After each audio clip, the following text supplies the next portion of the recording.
Olá pessoal, já voltamos aqui para mais uma palestra.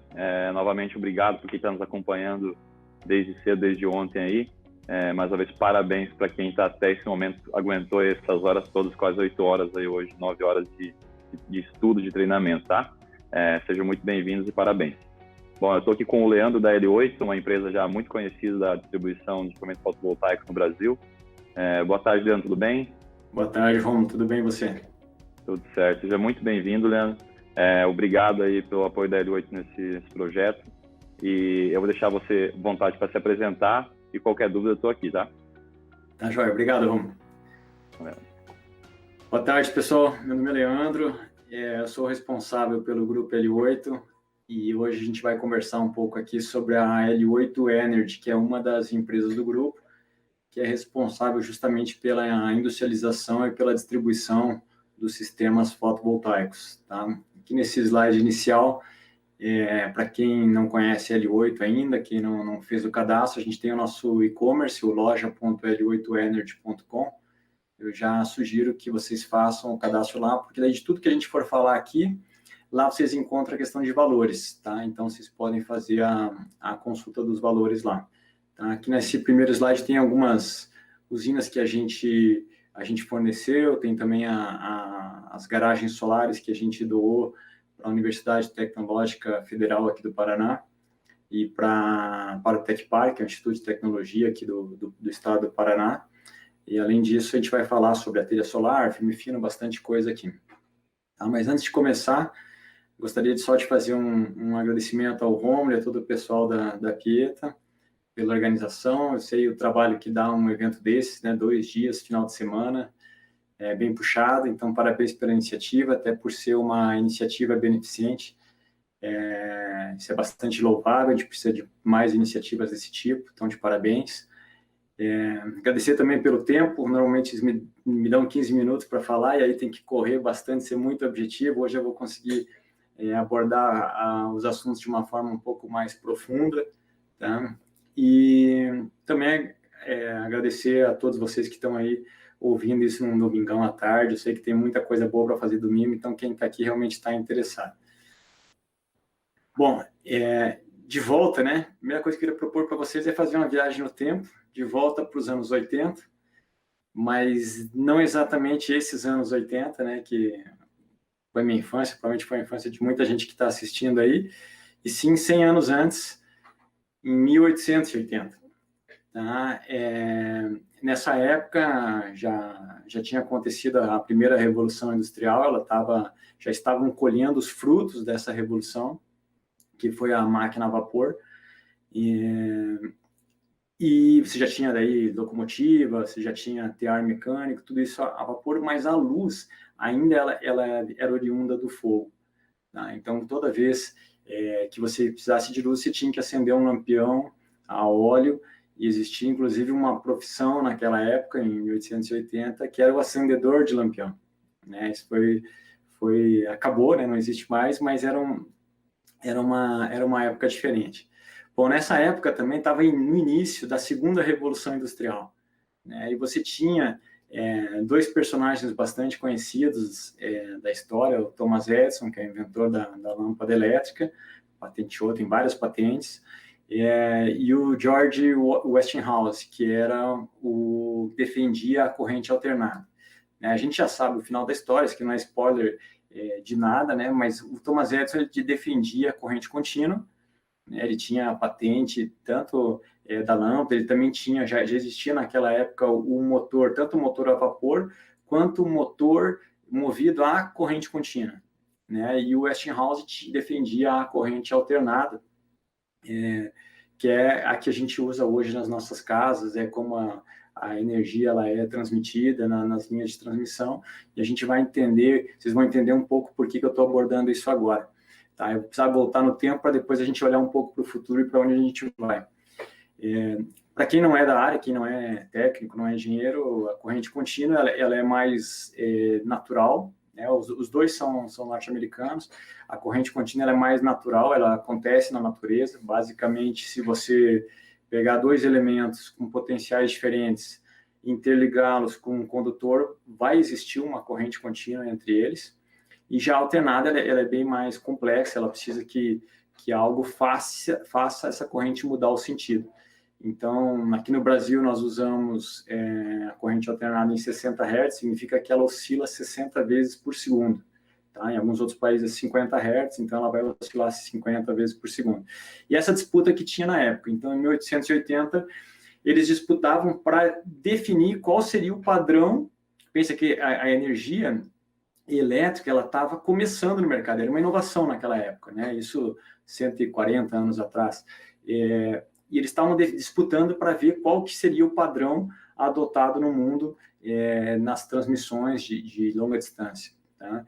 Quem que estava por trás desses caras? Um deles também é bastante conhecido, é o JP Morgan, dá nome a um banco, hoje um dos 4 grandes bancos americanos, um dos bancos conhecidos como too big to fail, ou seja, é um banco muito grande até para falir nos Estados Unidos. Então, se vocês repararem, o JP Morgan patrocinava as pesquisas do Edison, tá? Patrocinava as pesquisas do Edison, e se vocês repararem na data de nascimento, aqui eu fiz questão de deixar, porque o Edison e o Westinghouse, eles tinham basicamente a mesma idade. Tá? O JP Morgan era 10 anos mais velho, e ele patrocinava as pesquisas do Edison e ficava questionando, pô, Edson, mas tem um outro cara lá falando de corrente alternada, diz que o sistema dele é mais eficiente, que ele é mais barato, por que, né? E o Edson, não, o sistema de corrente contínua é mais seguro, ele não oferece risco às pessoas, o corrente alternada ele pode trabalhar numa tensão muito alta, pode, inclusive, vitimizar uma pessoa, então ele era contra a corrente alternada. E nisso entrou um quarto elemento aqui, que é o Nikola Tesla, que foi um dos maiores gênios da humanidade. Desses 4 aqui, o único que não era norte-americano, ele era croata, ele era 10 anos mais novo do que o Westinghouse e o Edison. Era imigrante nos Estados Unidos, né, nessa época, e ele... inicialmente ele foi funcionário do Edison, trabalhou para o Edison, e o Edison não queria, o Tesla desde sempre já visualizava essa questão da corrente alternada, ele tinha o projeto do motor elétrico AC, né, de corrente alternada na época, e o Edison insistia que tinha que ser tudo DC, que era mais simples, mais seguro e tal. E daí nisso o Tesla pede a demissão da empresa do Edison e vai trabalhar com o Westinghouse, com o George Westinghouse, e o Westinghouse apoia ele, inclusive na construção do motor AC, do motor de corrente alternada. Isso muda toda a história da energia no mundo. Tá? Porque, por um lado, você só tinha cargas, né? Tipo, você tinha um motor a vapor, um motor a corrente contínua, e aí você tinha uma geração que a transmissão dela era mais barata, você tinha menos perda em transmitir em corrente alternada, você tem menos perda em transmitir em corrente alternada. Mas você já tinha lâmpada naquela época que funcionava com corrente alternada, mas você não tinha um motor. Então, as máquinas não poderiam funcionar, as máquinas não poderiam ser elétricas se você não tivesse um motor de corrente alternada. E aí o Tesla vai para o Westinghouse, ele desenvolve lá esse motor e muda bastante o jogo, tá? Alguns anos depois, no meio dessa, na verdade, 13 anos depois de 1880, está acontecendo a Feira Mundial de Chicago. Essa feira, ela na época, ela era assim era um acontecimento, basicamente os inventores do mundo inteiro iam expor nessa feira, foram expor nessa feira. Ela é uma feira que durava 6 meses, reunia inventores do mundo todo, e estima-se que 1/4 dos americanos visitaram a feira. Na época, né, em números da época, 27 milhões de pessoas visitaram a feira. Imaginem hoje uma feira no mundo, em qualquer lugar que seja, onde 27 milhões de pessoas passam para visitar. Aqui tem um exemplo de um ingresso, né? Essa feira especificamente, ela estava comemorando os 400 anos da descoberta da América, né? Que foi em 1492. Um ano depois estavam comemorando isso, o 4º centenário, e estava em disputa. Houve uma disputa entre o Edison e o Westinghouse para ver quem iria fornecer a iluminação dessa feira, né? Já com lâmpadas elétricas. E o sistema da Westinghouse, por ser mais eficiente e mais barato, acabou ganhando, e a feira foi foi iluminada por eles e mudou completamente a forma como a gente consome energia elétrica no mundo, né? E a partir daí, dessa mudança, aí dando um salto para agora,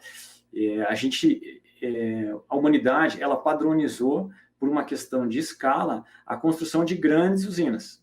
Tá? Então, hoje, se você olhar no mundo, seja essa usina termoelétrica, seja ela hidrelétrica ou até solar, são padronizados, grande parte, boa parte, maior parte da energia do mundo hoje ela é gerada em grandes usinas, porque você tem uma redução de custo no ganho de escala. Basicamente por isso. E aí a energia alternada, a corrente alternada, ela permitiu você ter grandes distâncias de transmissão. Tá? Um exemplo, aqui no Brasil, nós temos linhas de transmissão de mais de 1.000 quilômetros. Isso só foi possibilitado por conta da corrente alternada, porque na corrente contínua as perdas seriam muito grandes. Você ficaria muito limitado nessa transmissão. Depois eu vou falar um pouquinho mais sobre... Hoje no Brasil a gente tem um subsídio na transmissão, ou seja, basicamente, não importa onde você gera, você pode vender determinado de uma certa potência, um determinado consumo, na verdade, de energia, você pode vender energia para qualquer consumidor, e independente dele estar conectado próximo a você ou na mesma subestação, você pode vender, e a ONS, ela cobra uma tarifa de todo mundo de forma, uma taxa de conexão, de forma que, não importando de onde você está conectando, você pode vender para um consumidor na outra ponta do país. Tá? Isso é uma espécie de subsídio, porque, a rigor, se de fato o teu cliente fosse consumir a tua energia que você está se gerando na tua usina, você teria uma perda bastante grande para levar a energia até lá. Então, acaba que você fornece energia aqui para outro cliente e o teu cliente na outra ponta acaba consumindo de um outro fornecedor. Tá? Mas importante gravar que a humanidade seguiu um modelo de grandes usinas. Tá? Aqui no Brasil, 100 anos depois disso, né, aqui nós inauguramos a Itaipu em 1984, ou seja, 104 anos depois dessa briga que eles estavam, ou 101 anos após essa feira que aconteceu em Chicago. Então, um século depois, basicamente, a gente estava inaugurando aqui a Itaipu, que é uma grande usina, é a maior usina do mundo em geração de energia, e que hoje fornece 11% de toda a energia que é consumida no Brasil. É muita coisa, e fornece também 88% da energia que é consumida no Paraguai. Tá? Inclusive, é engraçada a história, né? Porque 100 anos antes disso, em 1970, o Brasil estava entrando em guerra, basicamente quase contemporâneo com a Feira de Chicago, o Brasil estava entrando em guerra com o Paraguai, o nosso maior conflito armado, e o Brasil, na época, era o Dom Pedro II, no Paraguai era o Solano Lopes, o Brasil, Argentina e Uruguai fizeram uma tríplice aliança e destruíram o Paraguai. Tá? E a usina de Itaipu, ela veio quase como uma forma de reatar essa relação, porque o Paraguai, na época, era um país bastante desenvolvido, não tinha analfabetismo, e depois, como o Brasil, Argentina e Uruguai devastaram o Paraguai, mataram até as crianças, demorou muito tempo o Paraguai, até hoje não conseguiu se recuperar, ainda agora nos últimos anos é que tem acelerado esse processo de desenvolvimento, mas afetou bastante, e a usina de Itaipu veio com uma forma de compensação, uma forma de reatar a amizade com o país vizinho. Tá? Só que um empreendimento tão grande que ele acaba sendo menos democrático, eu digo assim, não sei se é essa a palavra mais correta, mas pense que nem o próprio Paraguai tinha dinheiro para construir. O Paraguai é um país, não tinha dinheiro para bancar 50% da usina, né? A Itaipu ela é binacional, ela alagou áreas dos dois países, no seu lago, apesar dela ser uma usina de fio d'água, ela tem uma boa área alagada, e ela é um investimento muito alto. O Brasil teve que ser o fiador de toda a construção, a própria Itaipu se paga, né, a geração, a venda de energia dela paga a dívida dela, tá, acho que acaba daqui a 2 anos, o pagamento dessa dívida, se não me engano, mas o Paraguai não tinha condições de fazer o empreendimento, e o governo brasileiro entrou como fiador, viabilizou toda a operação, e o Paraguai ficou com 50% do resultado e o Brasil com 50% do resultado. Mas veja que o Brasil era um país grande já, e e tinha, basicamente era um país que tinha condições de fazer uma usina desse tipo, né? Muito pouco provavelmente uma empresa faria uma usina desse tipo. Então, pouquíssimos países teriam condições de fazer uma usina tão grande quanto Itaipu. Então, por isso que eu digo que ela não é muito democrática, como a gente vai ver que os novos sistemas são. Tá? Por outro lado, pelo fato de ter tanta potência tanta energia sendo gerada num único lugar, acaba que ela vira um alvo. Ela pode ser alvo, né, de um ataque físico ou mesmo cibernético. Imagina se alguém soltar uma bomba na Itaipu, o Paraguai vai ficar às escuras e nós vamos ter um grande problema no Brasil. Então, acaba sendo um ponto frágil, um ponto estratégico que tem que ser muito bem protegido, né? E também na parte de ataques cibernéticos, ela vira um alvo. As usinas agora estão se modernizando. A partir do momento que você conecta a usina na rede, ela passa a ser alvo de ataque, sim. Então, tem que cuidar muito com isso. E aí começa, mais uns 30 anos para frente, depois de Itaipu, começa no Brasil, né, com a 482, começa uma mudança que no mundo já tinha começado antes, quase que contemporânea, ali um pouco depois de Itaipu. No mundo já começou na Europa as primeiras iniciativas de energia solar, mas isso chega muito forte aqui no Brasil em 2012 e muda muito o cenário.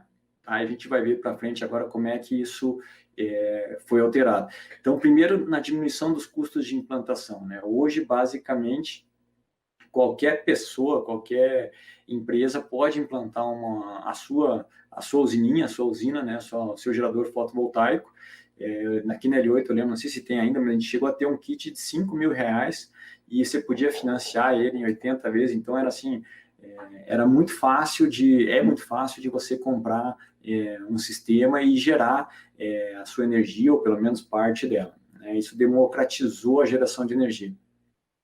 Outro ponto importante é em relação à redução das perdas, né? O fato de você ter a geração da usina sendo feita no próprio ponto de consumo, ou muito próxima do ponto, às vezes no próprio telhado, ou às vezes no caso do campo, você pode ter ao lado da propriedade, na empresa pode ser ao lado, pode ser no telhado, ou às vezes num terreno próximo, pode compensar na conta, né, se tiver no mesmo CNPJ. Então, isso reduziu muito as perdas de transmissão de energia, porque você não depende mais de uma energia gerada lá que nem aqui eu estou em Curitiba, Itaipu está em Foz, sei lá, de linha de transmissão vai dar mais de 500 quilômetros. Então, existe uma perda para eu consumir essa energia, né? Já a energia que eu gero no meu telhado aqui, praticamente tem só a perda da conversão que a gente vai ver para frente, mas ela não tem perda de transmissão. Tá? E aí, novamente, né, cada um pode gerar a sua energia, seja em casa, na empresa ou no campo, e você mitiga os riscos do país porque você espalha a geração de energia. Então, se todo mundo gerar um pouquinho de energia, fica mais difícil você ter um alvo-chave que você possa ser alvejado e acaba que você diminui o risco estratégico da usina. Tá? Mas ainda assim você tem desafios na energia solar. Tá? Quais são os desafios que você tem atualmente aqui na energia solar? Deixa eu só disparar o cronômetro aqui que eu esqueci, só para não passar muito tempo. O primeiro desafio é que a geração do painel, ele é em DC, tá? Em corrente contínua, que é o que o Edson defendia, né? Então, o painel fotovoltaico, ele produz energia em DC, como se fosse uma pilha, né? Uma corrente num único sentido, que é o que vocês podem ver aqui nesse gráfico. E hoje, todos os dispositivos, tudo que a gente liga na tomada em casa, consome AC, que é justamente a energia do Tesla, da Westinghouse.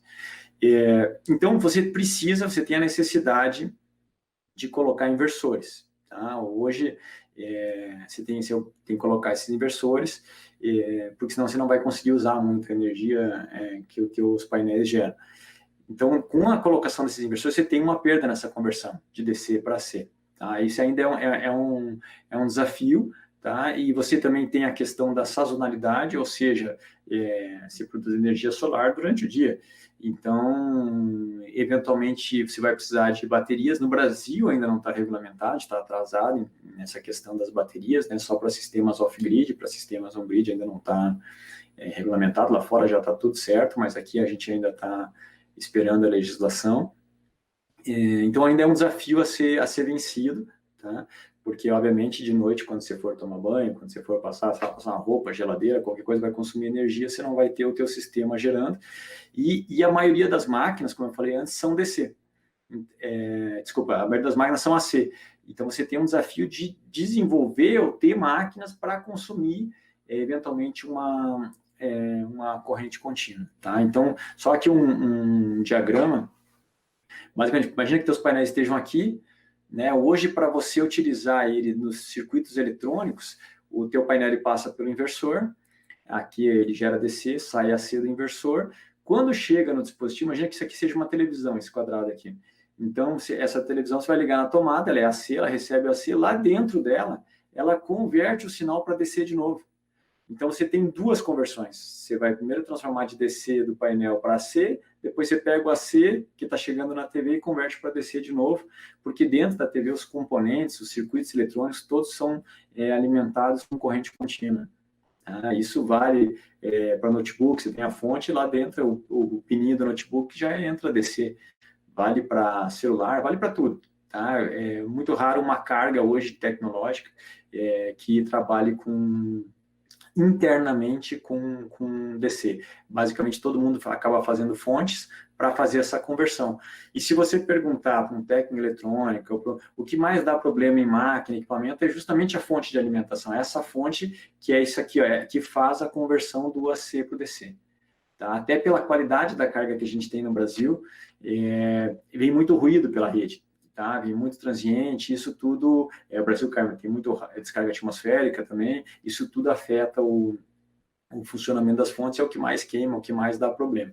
Então, já existem iniciativas no sentido de você alimentar cargas em DC, isso já tem em data center, já tem uma série de empreendimentos, já tem servidor que você liga direto no barramento, para que você não tenha, não gere harmônicas, não tenha tanto risco de oscilação de corrente, tensão em corrente. Então, é um grande desafio, seria um ganho de eficiência, porque você eliminaria duas conversões, você igual teria que ter um regulador de tensão para estabilizar essa tensão, essa corrente DC, mas você eliminaria uma inversão e uma retificação. Então, isso vai dar um ganho de performance, seria interessante a gente começar a olhar para frente nesse sentido. Bom, dito isso, eu gostaria de apresentar para vocês algumas soluções que a L8 trouxe para o mercado, justamente já pensando nessa próxima fase que a gente está entrando. Tá? O mundo está mudando bastante rápido, a gente tem vivido mudanças, né? Minha geração, pelo menos, nunca viveu uma guerra, graças a Deus, espero não viver, mas essa pandemia ela tem mudado muito os hábitos das pessoas, às vezes mais até do que nas guerras, e a gente percebe que a mudança ela está cada vez mais rápida, e para isso a gente oferece também algumas soluções bem interessantes. Tá? Então, uma delas é a questão do filme fino. Tá? O filme fino nada mais do que um conversor, também recebe a incidência da luz solar e transforma em energia elétrica. Tá? Ele tem várias aplicações. Aqui na imagem a gente pode ver, por exemplo, aplicado num trailer, para ajudar na alimentação lá de algum dispositivo interno, pode ser um frigobar, pode ser um notebook, qualquer coisa, ou carregar uma bateria, que daí vai alimentar um inversor e vai alimentar o frigobar, algum forninho, alguma coisa assim. Aqui no caso, um carrinho de golfe, né, que é uma aplicação, por exemplo, assim, um campo de golfe lá que tem 18 buracos, às vezes o carrinho não consegue percorrer todos os 8 buracos, você pode fazer o teto do carrinho com um filme fino, e ele fica carregando as baterias mesmo, em movimento ou parado, enquanto o pessoal estiver jogando, ele carrega as baterias, e você consegue percorrer o jogo todo sem precisar trocar de carrinho, sem precisar recarregar. Tá? Um outro exemplo bem interessante é do caminhão frigorífero. Tá? Um caminhão frigorífero aí acaba tendo um consumo aí de 3 km com litro, e quando se coloca o filme fino, isso vai para 8, 9 km com litro, então ele acaba ajudando e diminui o esforço do motor ali, acaba que ele ganha uma eficiência, até uma economia de combustível. Tá? Outro ponto importante utilizado em caminhões grandes, aqui tem um exemplo da DHL, também em ônibus, imagina assim, um ônibus público, você pode colocar um sistema embarcado de Wi-Fi, um sistema embarcado de vídeo monitoramento, e tudo isso pode ser alimentado por energia renovável, por energia solar. Tá? Então, para você não onerar tanto a bateria do ônibus. Senão, daqui a pouco você tem que ter uma carga de baterias ali, um banco de baterias só para alimentar os sistemas auxiliares. Tá? Pelo fato dele ser flexível, tá? Ele se adequa muito mais fácil nos ambientes, né? A gente tem, para vocês terem uma ideia, 2 projetos bacanas, um aqui em Curitiba, outro lá em Belo Horizonte, que aqui a gente tem as estações tubo, que são curvas, e aí você não teria como adaptar um painel, ficaria uma estrutura muito pesada. O filme fino resolve o problema muito facilmente. Tá? Outro ponto é que ele é mais leve, então muitas vezes ele vai viabilizar um projeto onde você não tem o peso todo de um painel, o peso de um painel por metro quadrado e passa de 10 kg, o filme fino é coisa de 2 kg, então ele é muito mais leve, às vezes a estrutura não suporta um painel, mas vai suportar o filme fino. Ele é resistente, tá? Ele é mais resistente que o painel, então assim, um painel, você não pode pisar em cima de um painel. Se você vir algum instalador pisando em cima do painel, pode pedir para trocar, porque mesmo que você não faça uma inspeção, mesmo que você faça uma inspeção visual, você não vai conseguir ver a fissura ali a olho nu, mas ele gera microfissuras no cristal, e aí essas microfissuras vão impactar a geração do teu sistema, da tua usina. Já o filme fino não tem esse problema, ele é feito para pisar mesmo, ele não é feito de cristal como os painéis, né? Os painéis eles podem ser policristalinos ou monocristalinos, mas todos são cristais. E o cristal ele quebra, ele trinca, o filme fino não. O filme fino ele é uma liga que a gente chama de SIGs, porque é cobre, índio, galho e selênio. Então, são 4 elementos que, combinados, formam o filme fino. Esse é o filme fino que a gente fornece, que é hoje o melhor custo-benefício. Existem tecnologias até mais avançadas, mas elas são economicamente impeditivas para o mercado. Basicamente, só vai usar em satélite, estação espacial, lugares assim muito difíceis de levar energia, então justificam o alto valor. Mas para o mercado tradicional, com essas aplicações aqui que a gente está vendo, que eu estou mostrando, o SIGS hoje é a melhor opção. É importante saber também que ele já tem em metro, tá? Então a gente tem hoje disponível no Brasil a pronta entrega, já internalizado, homologado no Inmetro, 2 tamanhos. O Inmetro exige que a gente homologue, cada dimensão é uma nova homologação, então a gente só tem 2 dimensões homologadas. Essa maior aqui é um filme fino de 500 watt-pico, tá? Então ele tem as dimensões aqui, ó, de 2 metros e 6, mais ou menos, 2,585, 2,6 metros, por 1,30 m aproximadamente, 1,293 milímetros. Esse é o de 500 watts. E tem um outro também aqui, que é uma tira mais fina, na verdade ele é 1/3 desse aqui, é 1/4 desse aqui, e ele é de 125 watts, ele tem o mesmo comprimento, 2,6 metros, 2,58, e uma largura de 34,8 centímetros. Tá? Então ele vai gerar aí 125 watt-pico de potência. O filme fino ele tem algumas outras vantagens, né, como a questão do efeito sombra, isso não acontece no filme fino, né, já tem alguns painéis também que têm essa mesma característica, mas as principais vantagens que eu vejo ainda que continuam existindo é a leveza, a flexibilidade e a resistência. Tá? Bom, e aí a gente chega na telha solar, que foi a coqueluche nossa aí na Intersolar do ano passado. A telha solar nada mais é do que um filme fino com um vidro em cima e um vidro embaixo.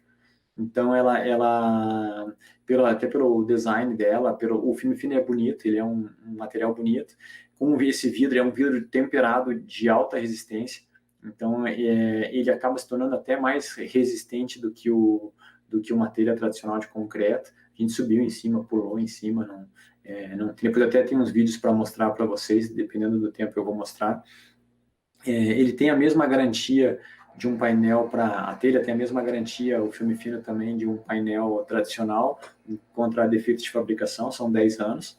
E ela é até superior na garantia de performance, que normalmente a maioria dos painéis te dá uma garantia de 80% da capacidade nominal, da geração nominal depois de 25 anos.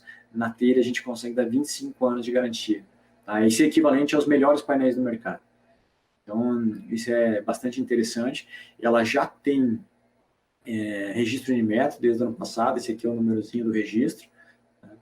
E aqui você pode ver uma instalação, aqui para frente eu tenho uma outra, ó, aqui comparando, né, uma residência com uma telha solar e a outra com um sistema tradicional. Nós fornecemos, a L8 fornece os dois sistemas, mas se você mostrar essas duas imagens para um arquiteto, ele vai preferir a residência da direita.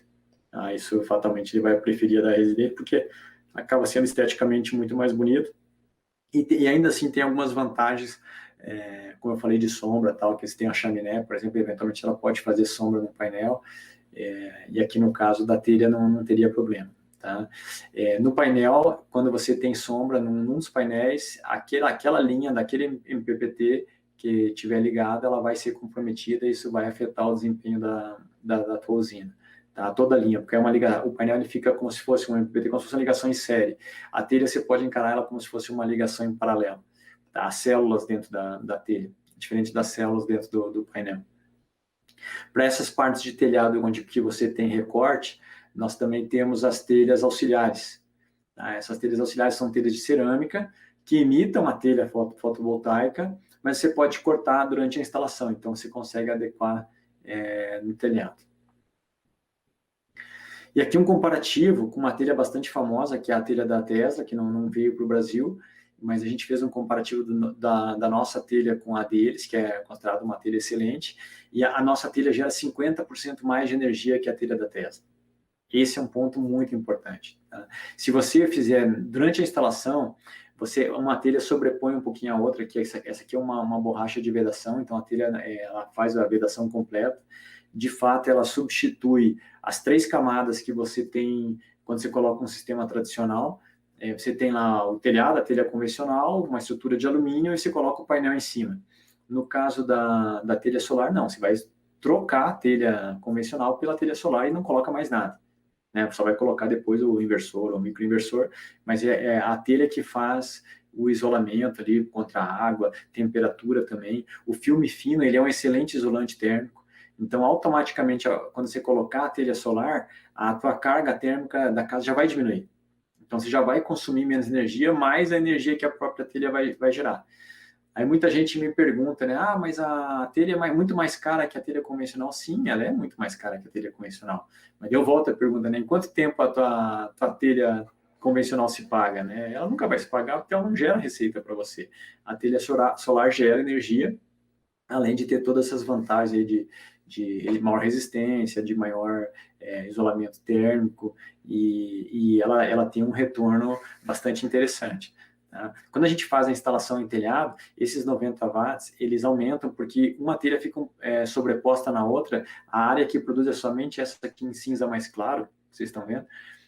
Então, a gente consegue chegar a 103, o número exato são 103 watts por metro quadrado. Essa é a potência que a gente consegue gerar com o telhado usando a telha solar. Tá? Bom, aqui nesse slide, a gente tem deixa eu mostrar um vídeo aqui, eu vou aproveitar, dá tempo. Eu vou mostrar 2 vídeos rápidos, antes de mostrar o guarda-sol, sobre a resistência da telha, aqui, só um momentinho.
E aqui tem um outro também que eu gostaria de mostrar para vocês, que é o vídeo da instalação da telha.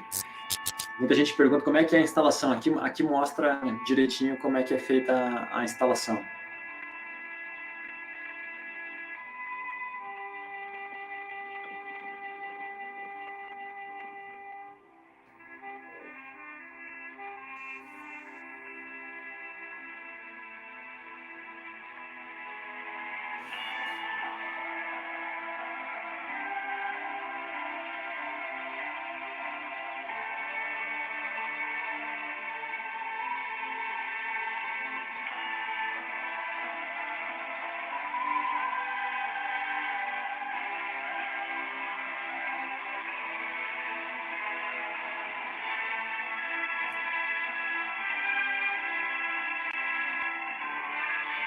Os conectores da telha são os mesmos do painel.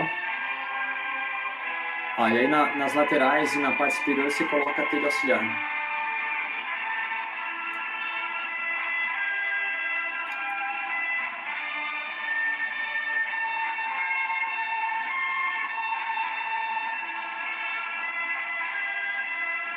Que ele simula a troca de uma telha.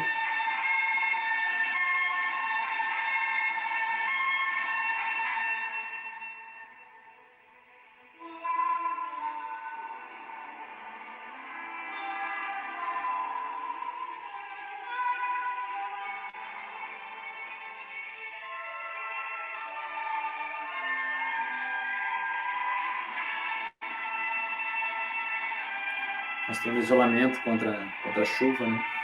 Muito parecido com o isolamento de uma telha normal. Ela tem também presilhas para locais onde tem muito vento. Você consegue, inclusive, fixar a telha com uma presilha, então não tem risco da telha sair voando. O peso dela é semelhante a uma telha de concreto, na verdade. A instalação fica bem bonita.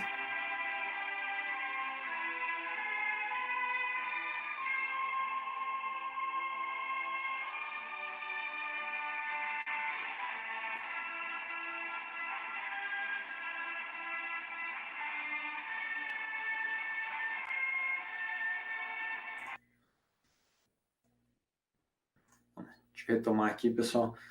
Então, e aí o mesmo filme fino que é utilizado na telha, ele também é utilizado aqui nesse guarda-sol solar. Tá? Essa é uma outra novidade que a gente trouxe, apresentou na feira já no passado.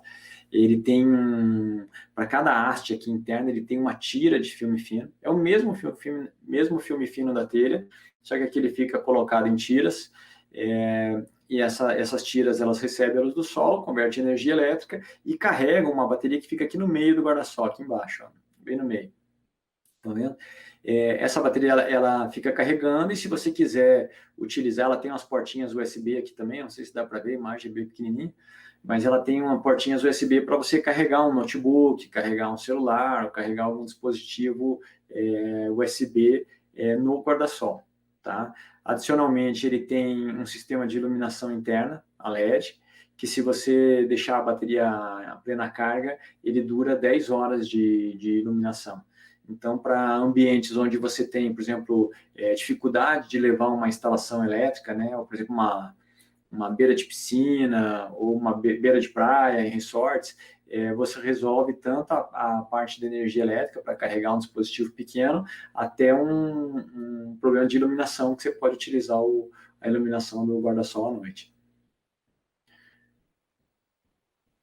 Bom, quanto tempo eu tenho, Valentina? Só porque eu dei o play depois, para dar um... Olhando, nós temos 8 minutos ainda. 8 minutos? Tá, então eu vou até os 18. 30. 18? Então tem 18 para fechar às 17 horas. Nós temos algumas perguntas, tá? Tá, então eu vou acelerar aqui. Tá bom. Mas dentro dos meus 45 eu tenho quanto? Dos 45 tem 2. 2, tá bom. Então, aqui só para mostrar a mochila solar, usa também o filme fino. Se vocês verificarem aqui a parte mais escura da mochila, ela é o filme fino embutido. Essa aqui é a que eu acho mais bonita, mas tem vários modelos, tá? Tem um modelo feminino, tem um modelo mais quadradinho, então ele produz energia por aqui, ela vem com uma bateria interna e aqui, ó, na alça, tem a portinha USB que você vai conectar o cabinho para carregar o celular, a câmera, tablet, o que for.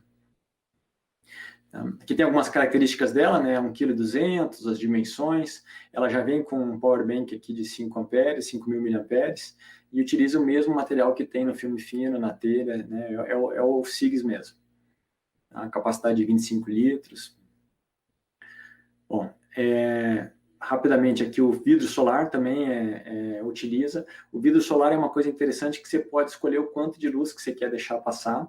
Obviamente, quanto mais luz você deixar passar, menos energia ele gera, mas a instalação também fica muito bacana, porque o vidro solar basicamente é um painel sem aquele frame de alumínio. Então, você tem um encaixe dele perfeito para que você não tenha vedação, para que você não tenha vazamento de água. Então, ele fica, a gente está trazendo isso aqui da Alemanha, tecnologia da Alemanha, e vai estar disponível aqui a partir do mês que vem, acho que já vai estar disponível para quem tiver interesse. Bom, a gente tem também todo o sistema de monitoramento dos geradores. A gente trabalha com a SolarView, que se quiser, os integradores, instaladores que quiserem, pode colocar o logo aqui deles, para que o cliente final veja o sistema com o logo de quem fez a instalação, e ela te dá quanto você gerou em energia, quanto você gerou em reais, quantas árvores você deixou de desmatar, independente do inversor, tá? Ele é compatível com vários inversores do mercado, a maioria deles. E tem também, eu tenho aqui em casa o Smart Meter, que é para você justamente fazer uma espécie de auditoria da concessionária, saber se o que a concessionária está te cobrando é exatamente o que você deveria estar pagando. Então, ele compara a energia que você gerou com a energia que você consumiu e que você injetou ou puxou da rede, e te dá um número que tem 3% de erro, mas ele não serve para uma auditoria formal, mas você vai ver claramente ali se a conta está certa ou não. Tudo isso você encontra aqui no nosso e-commerce, tá? loja.l8energy.com. Tá? Façam um cadastro lá, a gente faz bastante promoção nessa loja para quem está cadastrado. Tem todos os tipos de estrutura para telhado, todo tipo de telhado metálico, laje, né? Usinas de solo também, a gente é especialista em usinas de solo. Garagem solar, a gente montou na nossa sede lá uma garagem solar com painel e outra com telha, então com telha solar. Está à disposição, tudo à disposição de vocês. Tem também a parte de financiamentos, então a gente tem o financiamento em até 80 vezes, agora não sei quanto que está a taxa, acho que era uma coisa de 0,79, 0,59 ao mês a menor taxa, depende muito do perfil do cliente, e também todos os nossos kits já saem segurados da fábrica e são segurados até o final da instalação, até um período depois da instalação. E uma coisa que os nossos clientes pediam muito e a gente desenvolveu foi uma equipe de apoio em projetos. Tá? Então, a gente tem hoje uma equipe de engenharia e ajuda aqueles instaladores, aqueles integradores que precisam de ajuda em projeto, a gente tem um time lá para poder suportar.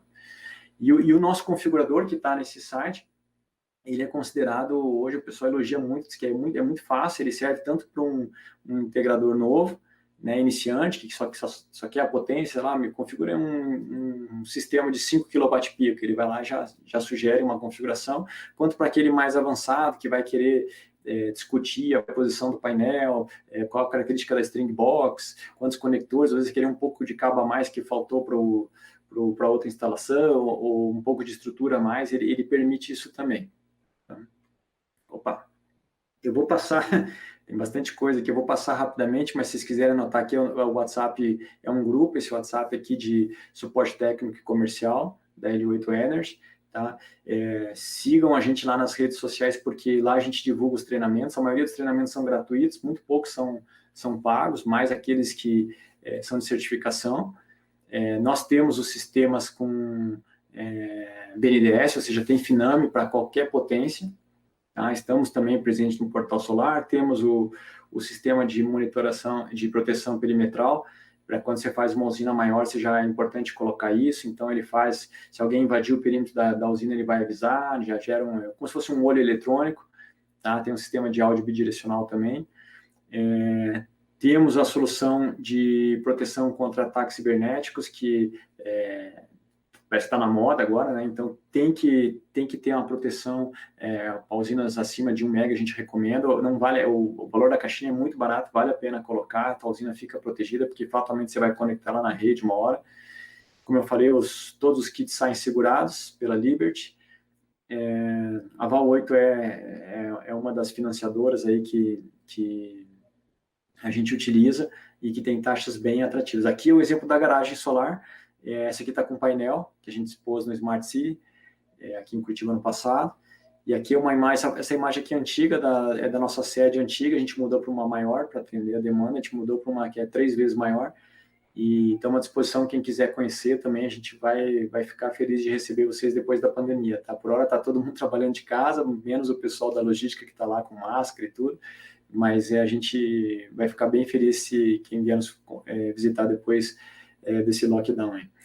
E lembrando de novo a questão do apoio técnico em projetos. Nosso site, nós temos um lema na L8, não só na L8 Energy, mas em todas as empresas do grupo, de procurar sempre trabalhar com os melhores de cada área. Então, aqui na energia solar, a gente trabalha com a Qcells. Essas três aqui, a Qcells, a Canadian e a JA, são as top 5, estão dentro das top 5 aí dos painéis. A Qcells é a única não chinesa, é uma empresa sul-coreana, tem recorde de performance na geração de energia. A Canadian, a gente trabalha com eles normalmente quando tem FINIMP, então o FINIMP ele é com os painéis nacionais feitos no Brasil, aqui da Canadian, e a JA é a segunda maior produtora hoje já de painéis do mundo, e a gente tem uma condição comercial muito boa com eles. Então, quando o cliente quer tá naquela de oceano vermelho, uma briga de preço muito agressiva, a gente vai de JA. Quando o cliente está preocupado na geração de energia, a gente vai com Qcells, e aí a gente faz a mesma coisa com os inversores, né? Aqui são os 3 principais fabricantes do mercado. A L8 é um centro de suporte da BB.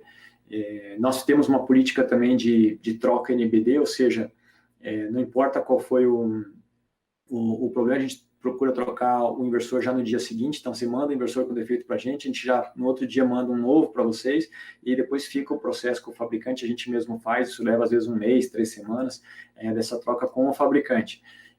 Mas a gente procura agilizar isso para o integrador, que sabe que o cliente na ponta também não quer ficar sem o sistema dele gerando. E isso o pessoal gosta muito, elogia bastante.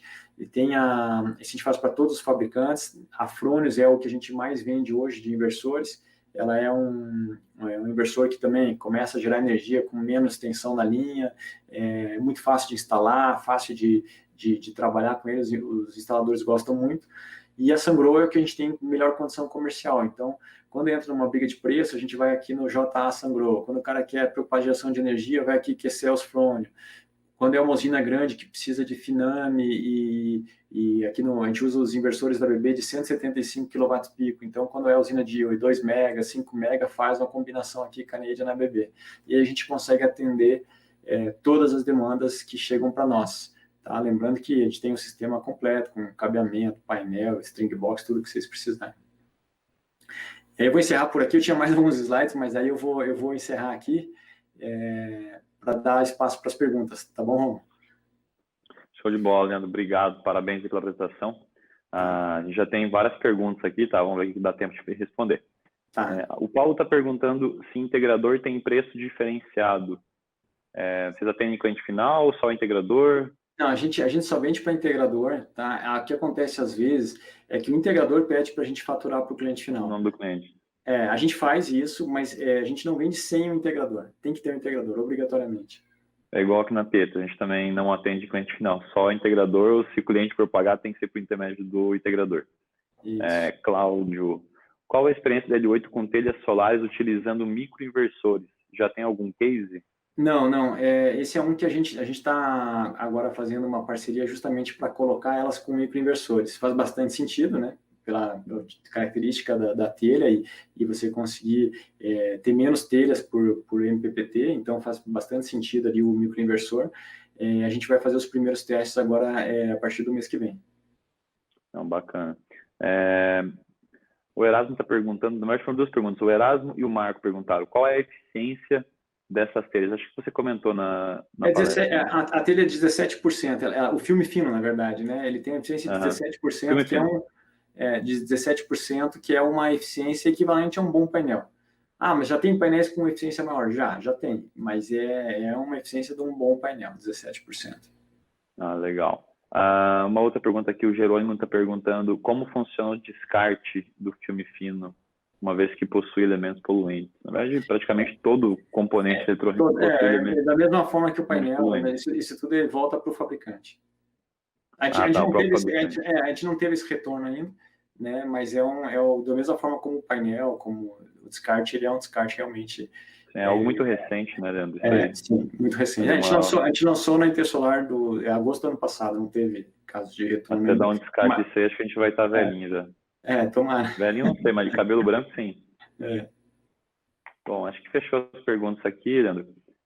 Agradeço aí a sua presença, a presença da L8. Foi um bate-papo bem bacana, a gente já tinha conversado antes, né? Parabéns aí pela empresa. Eu agradeço muito vocês terem nos apoiado nesse projeto aí, tá? Já, obrigado, parabéns de novo. Tem só uma mensagem final que como o mundo está mudando, a gente percebe isso, né, cada vez mais rápido, e a gente faz um convite a todos que sejam protagonistas dessa mudança, venham ajudar, venham com o L8 ajudar a fazer essa mudança para um mundo melhor para todo mundo. Bacana, valeu, Leandro. Um grande abraço, tá? Obrigado, um abraço, até mais, tchau, tchau. Tchau, tchau.